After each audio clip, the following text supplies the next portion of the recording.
이 기 종류가 동양에 되게 많아. 그런데 요렇게도 분류를 할 수 있고 저렇게도 분류를 할 수 있는데 내 쪽에 내부적으로 생기는 기운을 막아내는 기운도 있을 거잖아요. 또 외부적으로는 여기 위기 이게 소위 말하는 요즘 말하는 이게 저항력, 백신 이 위기예요. 딴 거 아니에요. 백신이 동양하고는 말하면 위기라. 이걸 막아내는 힘, 저항력. 그래서 난 사실은 이 동양학 공부하는 사람들이 참 돌머리다 싶은 생각이 들어요. 특히 한의학 하는 사람들. 뭐 중국 중의학도 마찬가지예요. 왜 그 한자로 된 그 복잡한 용어를 그대로 쓰고 있냐고. 생화학적으로 나와 있는 그런 이해하기 쉬운 그 용어를 바꾸면은 훨씬 사람들한테 쉽게 다가갈 텐데 그 용어 몇 개 알았다고 내가 실력이 있는 건 아니잖아요. 침자리 알았다고 혈자리 이름 외운다고 침 잘 놓는 실력이 있는 거 아니잖아요. 침을 잘 나고 환자를 고쳐야 되잖아요. 혈자리 몰라도 요 자리 아마 무슨 자리일 거야. 여러분 침 나 보셔서 알잖아. 요 혈자리 이름이 뭐더라. 이름도 모르지만 이어 놓으면 낫는다 하고 놓는 오래 하다 보면 그래 돼요. 암기력이 떨어지니까 혈자리 이름이 기억이 안 나. 어떤 때는. 그렇지만 그 자리에 침 놓으면 요런 병에 낫는다는 건 알잖아. 그게 중요한 거지. 줄줄이 요거만 다 안다고 하면 뭐하냐. 그렇잖아요. 동양학 하는 사람들이 문제가 그런 면이 참 많아. 나중에 공부하시다 보면 저도 그런 게 가끔 그 얘기를 또 할 겁니다. 이 위기를 막아주는 방. 크게 생명력을 유지하기 위해서는 첫째는 공기, 숨을 쉬어야 되고 그 다음에 먹어야 되는데 사람이 사는데 세 가지 요인이 있습니다. 꼭 생명을 유지하는데 세 가지 요인이 있어요. 하나는 숨을 쉬어야 되고 하나는 먹어야 되고 또 하나는 움직여야 돼요. 동물이다 보니 동물은 움직일 동자잖아요. 움직이는 물건이잖아. 동물은 원래 생명력을 갖고 태어나는 순간 움직이도록 만들어져 있는 거예요. 식물은 제자리에서 거짓말은 동물은 움직이도록 만들어져 있어요. 그래서 이 사람이 살기 위해서 필요한 것 세 개. 첫째는 먹어야 산다. 먹어야 산다. 두 번째, 숨 쉬어야 산다. 세 번째, 움직여야 산다. 이걸 운동이라고 하자면 운동이 될 거고. 어쨌든 움직여야 산다. 이 세 개는 기본이에요. 이 세 개 중에서 하나라도 없으면 사람은 죽습니다. 자, 먹어야 사는 거는 한 보름 안 먹으면 죽겠죠. 숨 쉬는 거는 당장 5분만 10분만 안 쉬어도 죽겠죠. 운동은 한 1, 2년 운동 안 하면 죽겠죠. 가만 누워 있으면은. 어쨌든 이 세 개에서 병이 오는 게 거의 99%입니다. 이 세 개입니다. 병이 오는 원인이. 이 세 개를 잘해야 돼요. 그래서 병이 안 걸려도 치료를 잘 하시고 싶으면 첫째, 잘 먹어야 되고 두 번째, 숨을 잘 쉬어야 되고 세 번째, 움직이는 것도 잘 움직여야 되는데 흔히 우리 본능적으로 먹게 되고 본능적으로 숨을 쉬게 되고 본능적으로 움직이게 됩니다. 그게 우리가 알게 모르게 잘못된 것들이 많아요.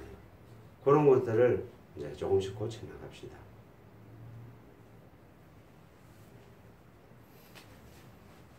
음양과 허실과 한열은 따지고 보면 한 가지예요. 다 음양이에요.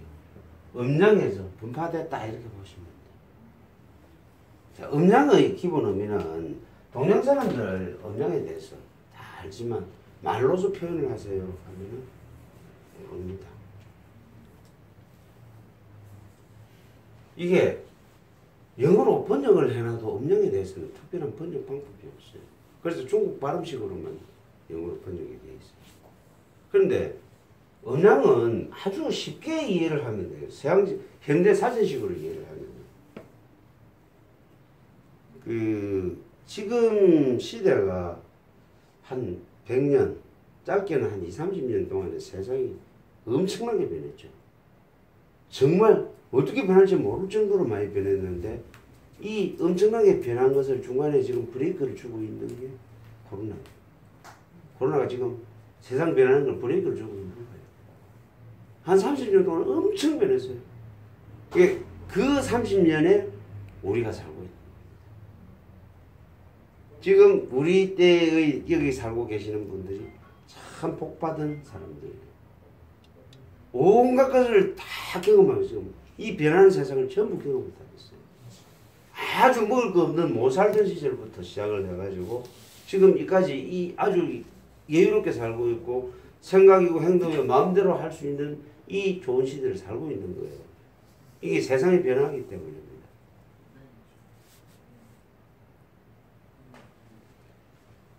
이 30년 동안 변한 이 세상이 흔히 영어로 이야기하는 디지털 세상인데 이 디지털 부하고 디지털 부하가 지금 플러스하고 마이너스 두 개죠. 그죠? 이게 숫자로 따지면 0하고 1입니다.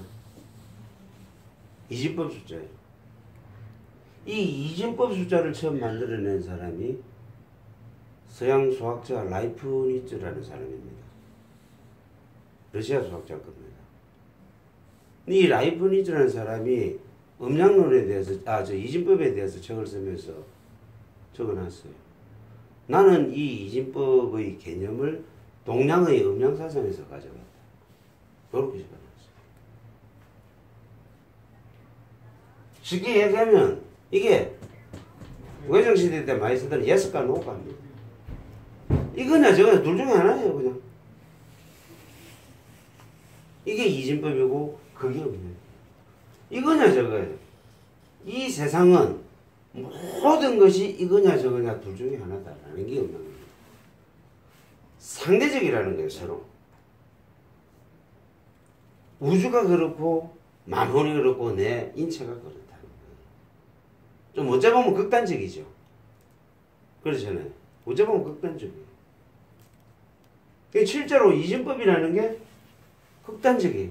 극단적인 이진법을 조합을 해가지고 이 많은 이진법을 조합을 하다 보면 가지수가 늘어나죠. 예를 들어서 2의 1성은 2고 2의 2성은 4고 2의 3성은 8이고 2의 4성은 16이고 금방금방 끝나잖아요. 우리 흔히 킬로미터 할 때 킬로는 1000이잖아요. 그런데 컴퓨터에 있어서 킬로는 1000이 아닙니다. 1024입니다. 컴퓨터는. 왜냐하면 2의 배수로 자꾸 올라가니까. 컴퓨터는 0하고 1이라는 두 개의 숫자만 갖고 하는 거니까.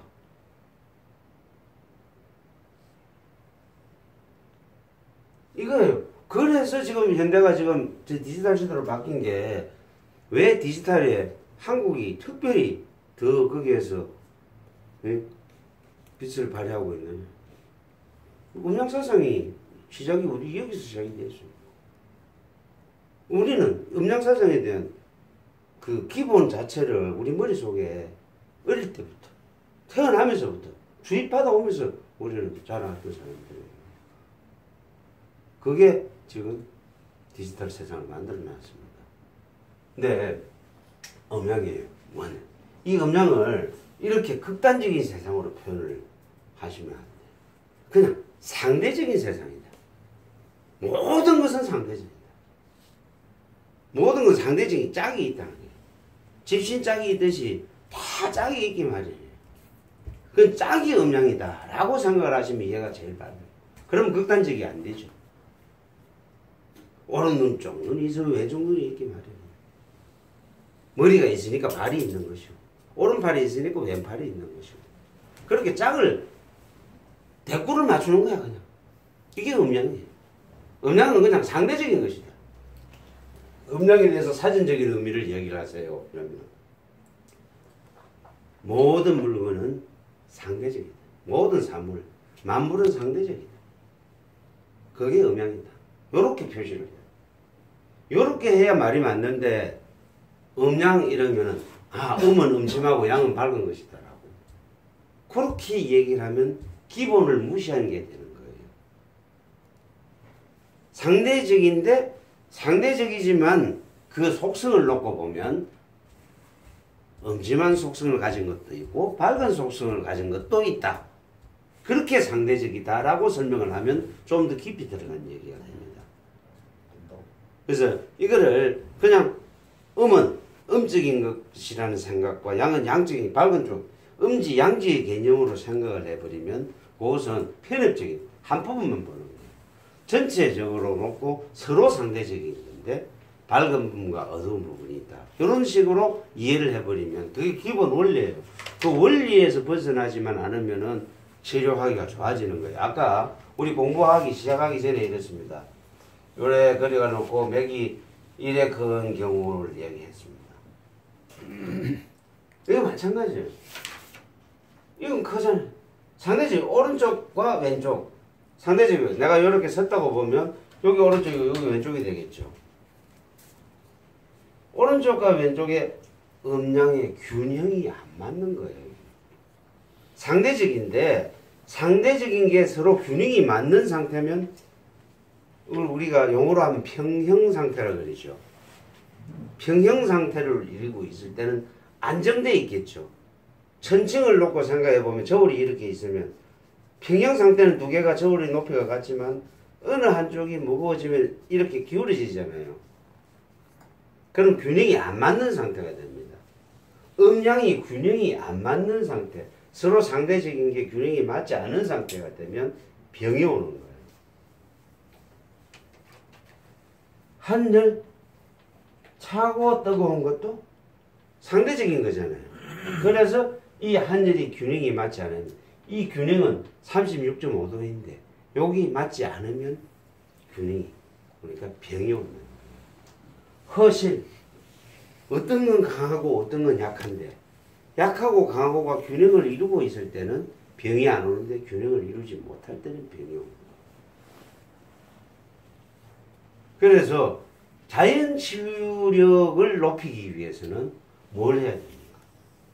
이 세 개의 균형을 맞게 만들어주면 자연 치유력이 높아집니다. 저절로 고쳐집니다. 이게 안 맞기 때문에. 이게 자연 치유력을 높이는 방법은 바로 음양거실 한열에 균형을 맞춰주는 것이다. 우리가 여기서 음식으로 고친다, 약으로 고친다, 침으로 고친다는 게 모두 다 균형을 잡아주는 방법입니다. 음양의 균형을 잡아주면 자연 치유력을 높여서 내 몸 스스로가 내 병을 고친다. 그게 기본 원리예요. 그 원리를 절대 벗어나지 마시라는 거예요.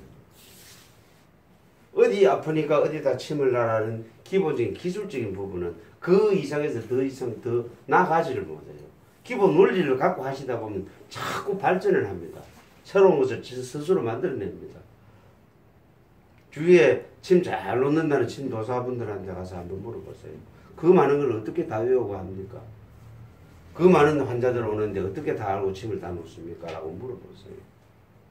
그 사람들은 그래요. 책에 나와 있는 건 몇 가지 아니에요. 하시다 보면 다 거기서 파생돼서 나옵니다. 그래서 자기 스스로 그 기술을 만들어내게 되는 겁니다. 경험이 많은 분들은 항상 이 기본을 머릿속에 갖고 있기 때문에 그게 가능한 거예요. 그거 없이 기술만 갖고 하려다 보면 한계가 있기 마련이에요.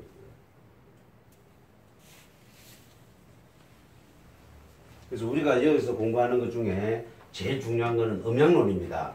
세상에 음양이 뭐고 황제대경에도 제일 중시하는 게 음양론이고 그 다음에 오행론도 같이 나오게 되지만은 이제 오행론은 지금 우선 말씀드리자면은 오행론은 음양이 균형을 이루게 되는데 음양이 움직이는 원리, 음양이 어떤 식으로 균형을 맞추어 가느냐가 오행론입니다.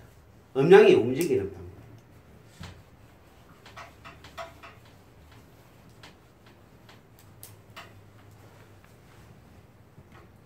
대학교 1학년 때 제가 사실 전공하고 아무 상관이 없는 동양철학 개론인가 하는 걸 배우러 다녔어요.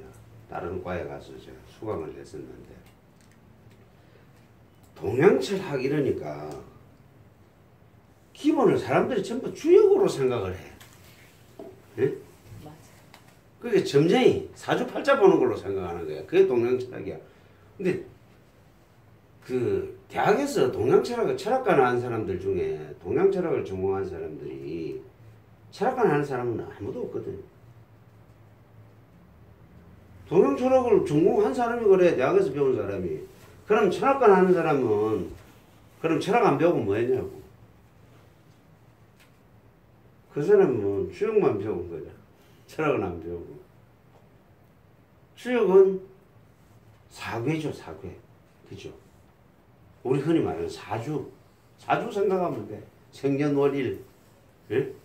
생에 연월일시에서 사주죠. 그게 사괴예요. 네 가지 괴. 사괴는요. 이게서부터 시작을 하잖아요. 이게는 뭐냐면 요 끝과 요것에서부터 시작을 합니다. 이게 1이죠. 숫자로 따지면 한 개고 이건 두 개죠. 그래서 음과 양을 굳이 나누자면 이건 양이 되고요. 이게 음이 됩니다.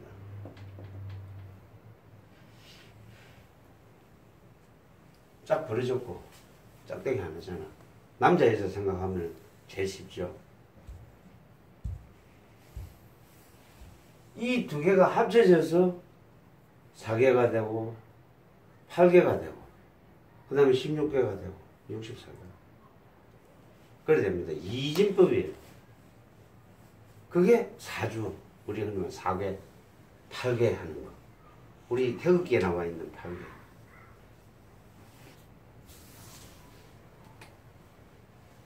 그 음양을 가장 이해하기 쉽게 우리 하루를 기준으로 놓고 보겠습니다.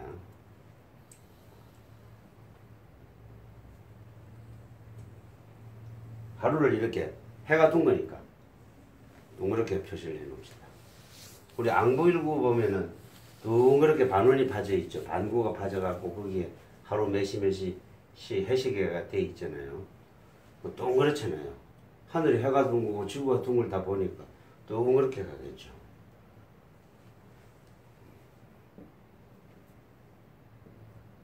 여기가 밤 12시입니다. 밤 12시. 낮 12시고요.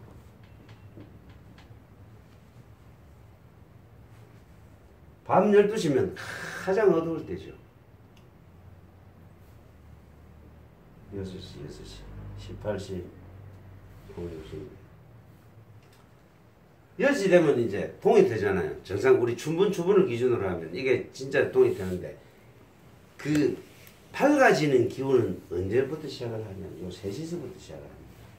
여기서부터 사실 밝은 기운이 생겨납니다. 여기서부터 밝은 기운이 생겨나는데 언제 가장 커지느냐 하면 12시에 되면 가장 커지고 오후 3시가 되면 어두운 기운이 이때부터 생겨나기 시작해서 완전히 어두워져요. 이렇게 밝은 기운을 이제 그래프로 표시를 해봅시다. 이렇게. 낮 12시 되면 가장 이 밝은 기운이 강해요. 밤 12시 되면 어두운 기운이 가장 강해요. 그래 한번 계산을 해봅시다. 자, 음과 양을 갖다고 괴를 한번 맞춰볼까요? 양이죠. 양이 가장 강할 때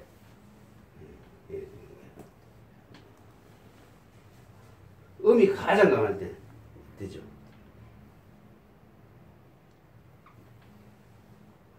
괴가 이렇게 만들어져요.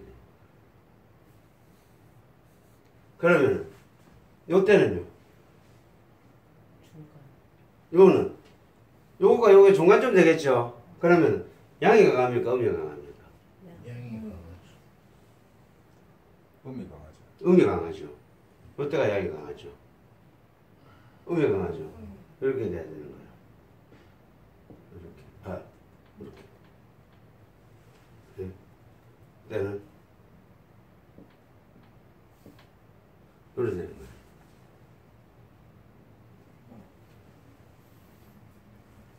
이렇게 우리가 태극기, 괴가 그려진다고 이해를 하십니다. 근데 좀 안 맞아. 제일 안 맞는 게 뭡니까? 태극의 방향이 안 맞죠. 요렇게 아니고 태극 방향이 거꾸로 돼 있죠. 그죠? 이렇게 돼 있죠.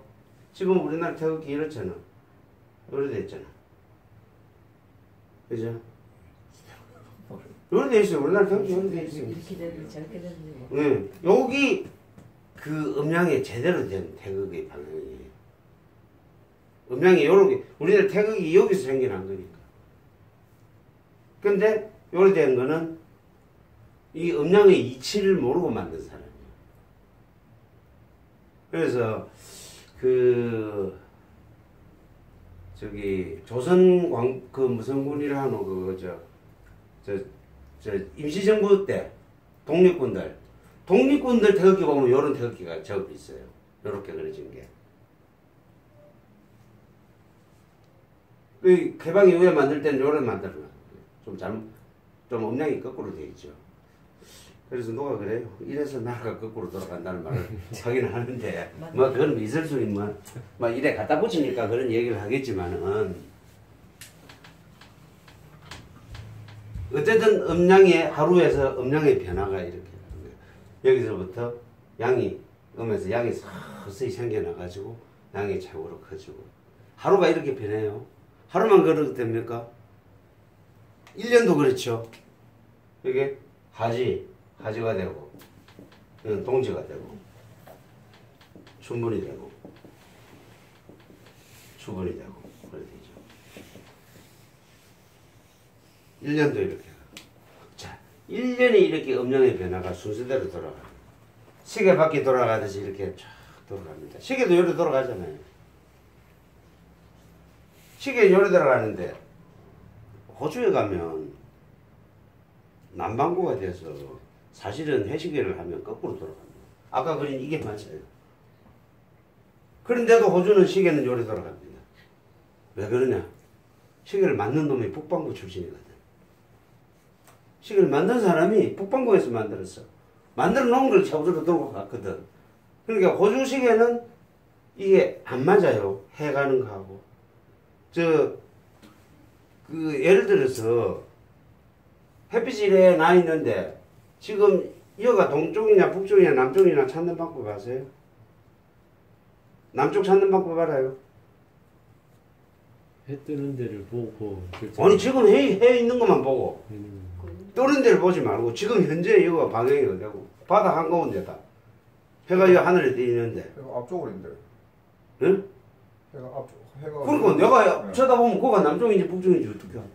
서쪽인지 동쪽인지 남반구에서는 남쪽으로 이렇게 돌고. 도는데 그 지금 이 방향이 정남이 어딘지 알 수가 있냐고. 내가 보는 하늘 꼭대기에서 예. 이쪽으로 있냐 이쪽으로 있냐 보면 되겠어. 요래가 보면 이쪽 달라지잖아. 참나. 정말 산에서 길 잃어버리는 네, 내 이야기 왜 얘기해 모르죠? 네. 시계 차고 있으면 다 알아요. 우리 시계는 12시간 시계죠. 24시간 시계 아니죠. 12시간 시계를 24시간 시계로 바꾸면 돼. 우리 시계가 요래 있잖아요.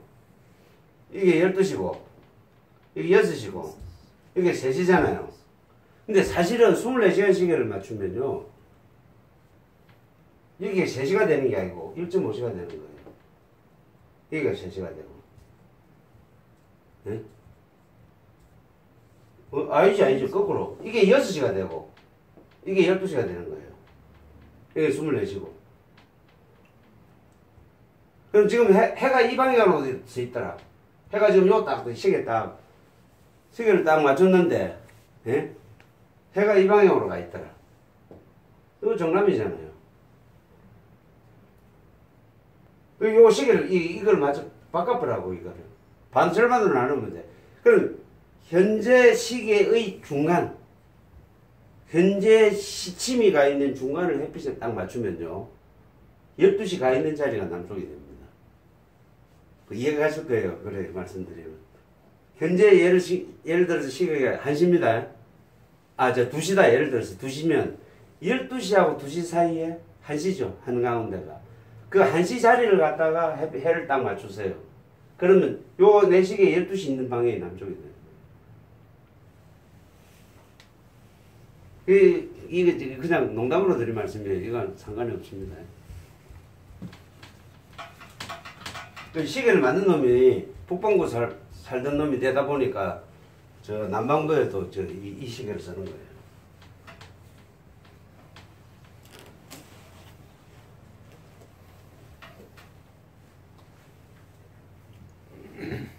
교재 한번 봅시다. 1페이지 한번 보십시다.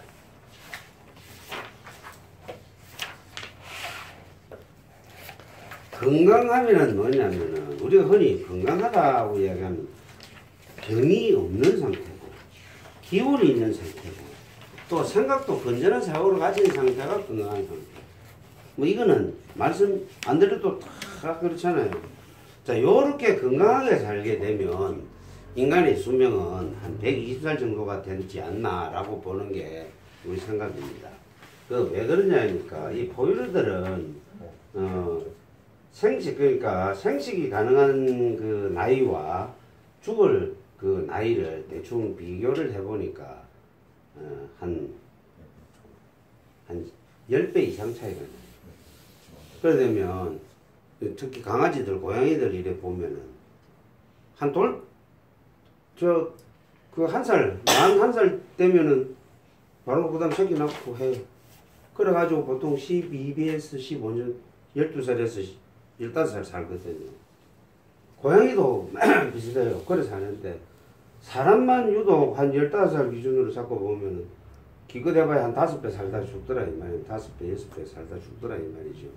그럼 제대로 못 살아서, 그래, 일찍 죽는 거예요. 아마 건강 관리만 잘 되면은, 한 120살까지는 살 수 있을 것 같아요. 아유, 그래서 송장같이. 예?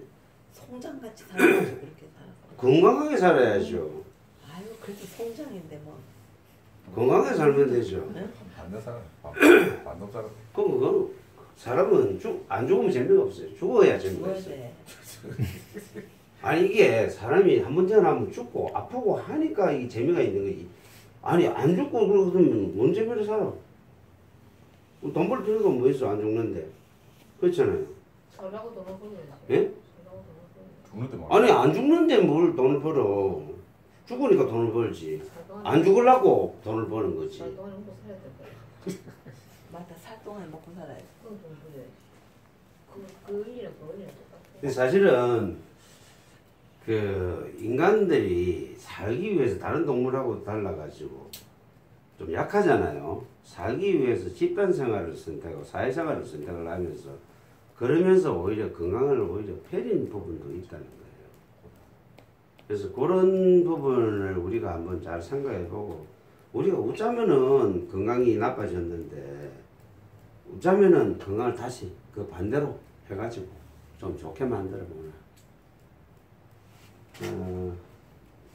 제가 어디 가끔씩 어느 단체에 초청받아서 강의를 하러 간 적이 있었는데 거기 가면 제가 항상 당부하는 말씀이 있습니다. 현대병은 뭐 때문에 생기냐? 다들 많이 처먹어서 생깁니다. 내가 그 얘기를 하거든요. 제일 큰 이유는 많이 먹어서 생깁니다. 현대병은 많이 먹어서 생깁니다. 조선시대 어느 기록을 뒤져봐도 왕이 하루 3끼를 먹었다는 기록이 없어요. 물론 잠은 중간에 먹었다고 나오는데 우리나라 기록에 우리나라 역사에 하루 3끼 먹었던 적이 없어요. 하루 2끼예요 그냥. 하루 2끼인데 꼭 3끼를 챙겨 먹어야 되는 게 이게 말 그대로 점심은 마음에 점만 하나 찍으면 되는 게 점심인데 그것까지 해서 꼭 3끼를 다 챙겨 먹다 보니까 더더구나 세상이 좋아져 뭐 고기도 먹어 영양가 많은 걸 먹는데 2번만 먹어도 될 걸 3번씩이나 먹다 보니까 그러니까 이게 병이 생기게 되는 거예요. 사실은 지난주에 우리 박충수 선생님이 나보고 배 나온다고 얘기를 하는데 저 요새 하루 2끼 먹어요. 그런데도 활동하는 게 2끼 먹은 것보다 더 안 되니까 자꾸 배가 나오는 거야 이게. 하루 2끼 먹습니다. 더더구나 한 끼는 생식 먹습니다. 그런데도 지금 배가 나와요 이렇게. 그래서 지금 2끼 다 생식으로 바꾸느냐 지금 고민 중에 있습니다. 먹는 재미가. 누가 그러니까 먹는 재미가 없어지고 운동도 열심히 합니다. 배운동. 운동도 열심히 하는데도 지금 배운동. 살이 찌고 있어. 그러니까 근데 이 탄수화물이 제일 문제야. 쉽게 얘기해서 탄수. 많이 처먹어서 생긴 병이 맞아요. 제가 제 활동량에 비해서 너무 많이 먹었어요. 색깔은 진짜 맑은데. 자, 그 다음에 또 병이 생기는 거는 편식을 해서 그래. 편식은 사실은 조금 필요한, 나이 들수록 여러분들 편식이 좀 필요합니다. 사람 입맛은요, 자기 몸에 필요한 것이 땡기게 되어 있습니다. 며칠 전에 어느 환자가 한 사람이 와서 얘기를 해요. 자꾸 혀 안쪽에서부터 쓴맛이 자꾸 생긴다는 거야. 입에 쓴맛이 자꾸 난대요. 도대체 왜 그렇습니까? 하고 묻는데, 우리 이미 공부하신 분들은 왜 쓴맛이 내 몸에서 나는지. 원래 쓴맛을 뭐랄까, 쓴 걸 많이 먹어서 오는 게 아니란 말이에요. 어떤 사람이 손이 노래가지고 온 사람이 있어. 그랬더니, 다른 사람 보는 사람들마다 손이 노랗다고 그러니까, 귤을 많이 까먹어서 손이 노랗다고 얘기를 하는데, 아니거든요. 귤을 까먹도 손 씻어버리면 그게 노랄 리가 없잖아요. 많이 먹으면 그때 씻기 전까지는 노랗겠죠. 아니 겨울에 계속 귤만 먹으면 노래지. 그러니까 귤 먹고 손을 안 씻어서 그렇지. 뭐 때문에 입에 쓴맛이 자꾸 난대요. 제가 말씀을 드렸는데. 그러니까 무슨 뜻이에요? 내가 쓴맛이 필요하니까 쓴맛이 나는 거야. 내 몸에 지금 쓴맛이 필요해. 쓴맛이 나는 음식을 먹어야 돼. 내 몸이 그걸 요구를 하고 있어. 오죽하면 쓴맛이 하도 안 들어오니까 내 몸이 내 입에다 쓴맛을 만들어낸 거예요. 그거라도 먹으라고. 응? 내 몸이 내 입에다 그걸 만들어놨어. 그 맛을 먹고 싶은 거야. 내 몸이 필요해, 쓴맛이. 그렇게 신호를 주는데도 이 멍청한 게 다른 거면 자꾸 쳐놓고 쓴 걸 안 먹고 그러니까 만들어낸 거야. 그 쓴맛을 없애려면 쓴 걸 먹으면 없어져요. 내 몸에 필요한 맛이 들어왔으니까 이제는 들어올 필요가 없어요. 그러니까 이런 편식이 자기 몸에 맞는 편식을 해야 되는데 그냥 좋아하는 거 그걸 먹는 거야. 먹고 싶은 거 익숙해져. 중독된 맛. 단짠에 중독된 맛이에요. 요새 젊은이들이 문제가 많은 게. 단짠을 태어나면서부터 먹다 보니 단짠이 필요해. 임신을 해가지고 배가 불러해서 애기가 원하는 맛이 있단 말이에요.